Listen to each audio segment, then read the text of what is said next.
Why, hello there. I'm Sin. We are in the Book Nook, and today we're going to talk about my past, present, and future of books. All right, so I guess we'll start out with I'm going to tell you about a book I DNF'd recently because I've had a few people that are curious about when I DNF books, and I almost never talk about them. But I'm going to talk about this one because it's not that it was a bad book at all. It was actually quite beautifully written, very moody, atmospheric. It's the book Private Rights by Julia Armfield, and her prior book, Our Wives Under the Sea, I absolutely loved and adored. This one, as I said, beautifully written, atmospheric, moody, like the moods of a storm or the sea when it's angry, and it's about these three sisters. Their father passes away. There's some weird memories they have in the past that seem like they blocked out, and very dark and stormy is how I would say it's written. And I was very excited to get into this, but it was making me feel so depressed that I couldn't keep going. And I think maybe a lot of that is, state of the world today and what's going on around us, but maybe I'll come back to it in the future. But one of my big notes I wrote about it was like, do not read this if you're a depressed person or are depressed or are easily depressed, because it made me really sad and depressed. So I had to stop reading it, which kind of bummed me out because I really like the way she writes. Sometimes that happens. So that is a reason for me DNFing. And so I feel like I have a lot of different reasons why I do that. Sometimes I just don't like the style of writing. Other times, yeah, something like this happens. I was like, wow, this is just making me too depressed. Yeah, I don't know. There's many different reasons. So maybe I'll mention that more in recent reads video if you guys are interested. I don't know. But anyways, what I'm currently in the middle of that I started Homeseeking by Carissa Chen, and it's got kind of like that multi-generational pachinko vibe. It is about the two main characters, Haiwen and Suki, and they had met when they were kids. Haiwen, he played violin, and they fell in love when they were kids. Okay, so it starts out in Shanghai in 1947.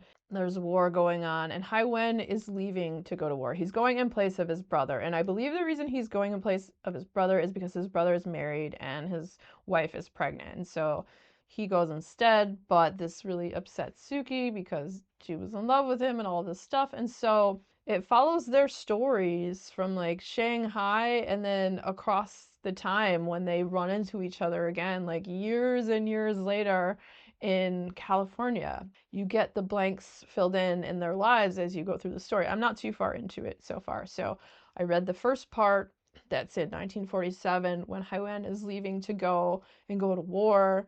And then I just read the part that's in, it's like 2008 when they run into each other again in California. They run into each other at this fruit market. And then they don't exchange contact info or anything like that. They just kind of go their separate ways. But then, like, shortly thereafter, they end up at this person's party and they're both there and they both reconnect there. And that's at the part I'm at now. So I'm not too far in. But so far, I'm enjoying it. And yeah, I think it's going to be a pretty decent read. I like the style of writing so far. I like the characters. And I do like stories that have like the whole multi-generational bouncing around in different time frames of like when stuff was happening, when there was different wars and all of that. And yeah. Now let me tell you what I'm gonna get into. I'm gonna do an upcoming video. This may take me a while to get out because I'm going to be talking about 4 different books. So I was very curious about the books that are being put out by Bindery Books. So I decided that I'm going to read all of 4 of the books that came out. They came out in like October of 2024. And so what Bindery Books is, if you don't know, it is kind of like an indie publishing thing, but it's kind of set up like a Patreon almost. And there's the influencers choose the books that get published, and they each kind of have their own mini imprint.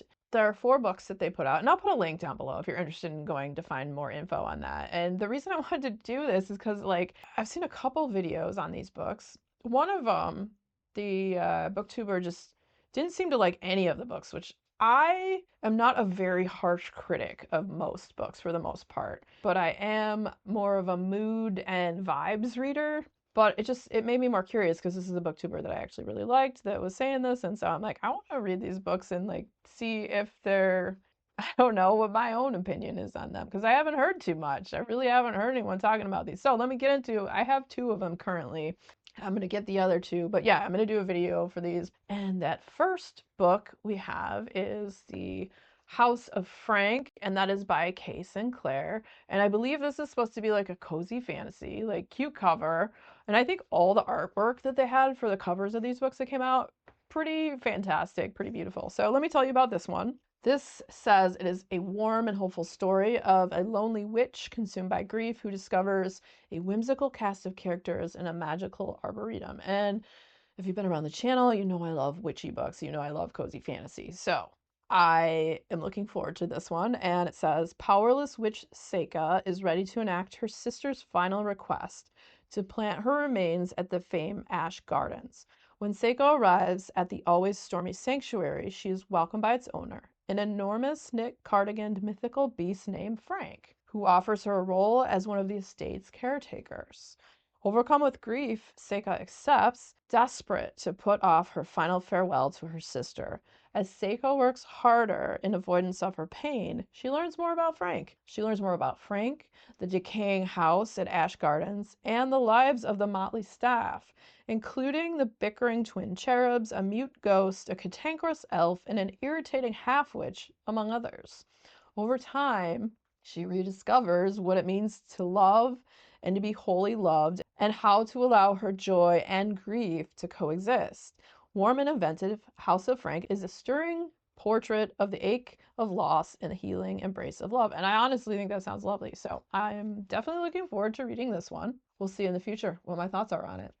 Next one's a YA, and that is Inferno's Heir by Tiffany Wang. So it's a fantasy. And this one is about Taya Carthan. Taya Carthan abandoned her morals long ago, and now there's nothing she won't do to stay alive. So far, she has survived her parents' death, the ire of the council, and the innumerable attempts on her life orchestrated by Jura, her half-brother and soon-to-be king of Arisia. Taya's rare control over two elements marks her as both an outsider and a formidable opponent. But once Jura is crowned king, there will be no way to survive him. Not for Taya, not for anyone. When Jura moves to crush the rebellion that seeks to overthrow the monarchy, Taya sees one last opportunity to ensure her own safety. She can infiltrate the rebels, locate their base, and betray them to Jura, trading their lives for her own. Well, that sucks. Why is her life worth more than the others? Anyways, I heard this character is morally gray or whatever, so that's a thing in this book. Anyway, so yet, here we go. Yet, but, always a big but. Yet when Taya meets the rebels, she gets far more than she bargained for. And when she gains not only their trust, but their friendship, she begins to have doubts. Perhaps the rebels are right. Perhaps the Golden Palace should be torn down. Yeah, probably. And the monarchy destroyed. Yep, I agree. And then, again, what if there's another possibility? What if Taya were on the throne instead? So we'll see. Could be good. So yeah, I'm looking forward to those two. And just like I said, I really haven't heard much about these, so looking forward to getting into them. And this next one, I'm really excited for this because I had finally read this author. I've been meaning to for a while, and that is the book Death of the Author by Nnedi Okorafor, and I had just read the little novella, She Who Knows, and that was absolutely fantastic. I absolutely loved the style of writing, I loved the story, I loved the strong female character, awesome. So I wanted to pick up this one, which is their newest, and let me tell you about it. Disabled, disinclined to marry, and more interested in writing than a lucrative career in medicine or law, Zelu has always felt like the outcast of her large Nigerian family. Then her life is upended at her sister's lavish Caribbean wedding when she's unceremoniously fired from her university job. And to add insult to injury, her most recent book is rejected by yet another publisher. With her career and dreams crushed in one fell swoop, she decides to write something just for herself. What comes out is nothing like the quiet literary novels that have peppered her unremarkable career. It's a far future epic where androids and AI wage war in the grown over ruins of human civilization. She calls it Rusted Robots. When Zelu finds the courage to share her strange story, she does not realize she's about to embark on a life altering journey. One that will catapult her into literary stardom, but also perhaps obliterate everything her book was meant to be. From Chicago to Lagos to the outer reaches of space, Zelu's novel will change the future not only for humanity, but also for the robots who come next.